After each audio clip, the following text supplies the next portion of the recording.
Hi வணக்கம். முயற்சி செய் சேனலுக்கு உங்களை வரவேற்கிறேன்.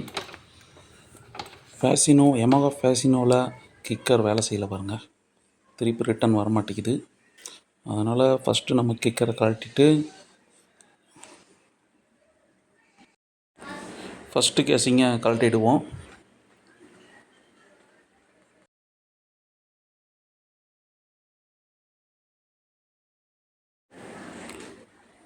அதுக்கப்புறம் அதில் இருக்க அந்த ஓரிங்கை எடுத்துகிட்டு அந்த ஃபில்டரையும் கழட்டிடுங்க. அது ஜஸ்ட்டு உள்ளே போகக்கூடாதுன்றதுக்காக வச்சுருக்காங்க. கடையில் கிடச்சின்னா புதுசாக மாட்டுங்க, இல்லைனா தட்டிட்டு போட்டிங்கனாலே போதும். அப்புறம் செகண்ட் கேஸிங்கை கழட்டிடுங்க. அது ஒரு 11 ஸ்க்ரூ இருக்குது. கம்ப்ளீட்டாக எல்லாத்தையும் கழட்டிட்டிங்கன்னா அதுவும் வந்துடும். உள்ளே பார்த்தீங்களா எவ்வளோ டஸ்ட்டாக இருக்குது. இது கம்ப்ளீட்டாக க்ளீன் பண்ணணும்.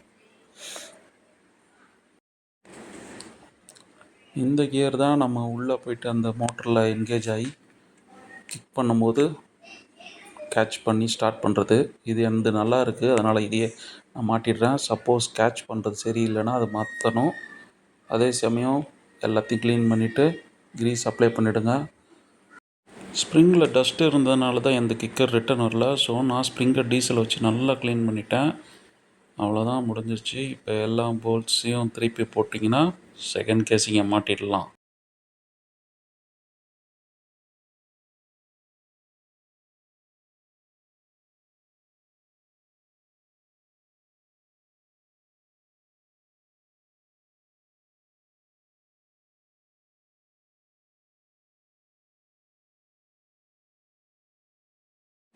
இந்த ஸ்க்ரூ கொஞ்சம் ரொம்ப உள்ளே இருக்கும், அதுக்கு தான் இந்த ஹோல்ஸ் கொடுத்துருக்காங்க. கொஞ்சம் லாங்கான ஸ்பேனர் போட்டால் தான் ஓப்பன் பண்ண முடியும்.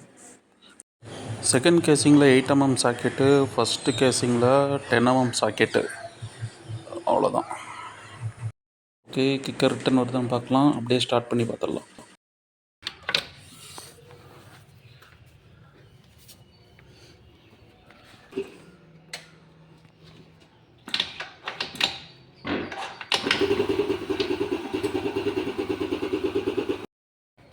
பக்கா ஸ்டார்ட் ஆகிடுச்சு.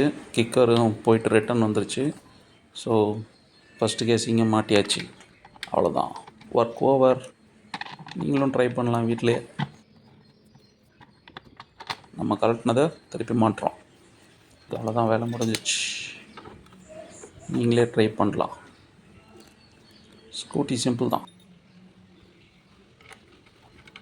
அது கிக்கரோட ஸ்க்ரூ, நம்ம கழட்டினதை திருப்பி மாட்டுறோம். இந்த ரப்பர் இதில் போயிடுச்சு. நான் புதுசாக வாங்கி மாட்டினேன். அடுத்த வீடியோவில் இதை எப்படி மாட்டுறேன்னு நான் சொல்கிறேன். அவ்வளோதான், முடிஞ்சிருச்சு. நன்றி. சேனல் சப்ஸ்கிரைப் பண்ணாதவங்க சப்ஸ்கிரைப் பண்ணுங்கள். இதான் என்னோடய வீடியோ. நன்றி, வணக்கம்.